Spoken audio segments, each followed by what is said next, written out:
ठीक है। Hello everyone, नमस्ते सभी को, good evening to all of you. तो आज मैं कोई लाइव सेशन लेने नहीं जा रही हूँ क्योंकि मैं अभी भी 2 घंटे ऑनलाइन क्लासेस लेकर आई हूँ, बहुत ज़्यादा टायर्ड भी हूँ।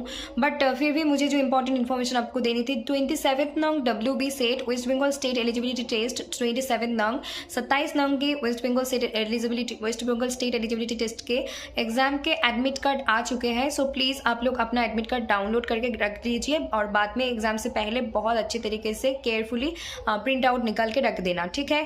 তো আজকে আমি এখানে বলতে এসেছি যে কোনো লং ভিডিও বানাচ্ছি না, এইমাত্র পড়িয়ে এলাম, যেরকমটা থাকে আমার বিজি স্কেডিউল থাকে, তো পড়িয়ে এলাম 2 ঘন্টা। তো আজকে কোনো আমি লাইভ ভিডিওতে যাচ্ছি না, বড় ভিডিও নিয়ে আসছি না, এই শর্ট দিয়েই আজকে রাখছি। যেটা খুব ইম্পর্টেন্ট বা গুরুত্বপূর্ণ বিষয় হলো যে পরীক্ষার যে অ্যাডমিট কার্ড সেটা চলে এসেছে, West Bengal state eligibility test বা পশ্চিমবঙ্গের যে সেট এক্সাম তার অ্যাডমিট কার্ড চলে এসেছে। ডাউনলোড করে রাখো, সময় মতো সেটা প্রিন্ট আউট বের করে নিয়ে খুব যত্ন সহকারে রাখবে এক্সাম দেওয়ার জন্য, ঠিক আছে।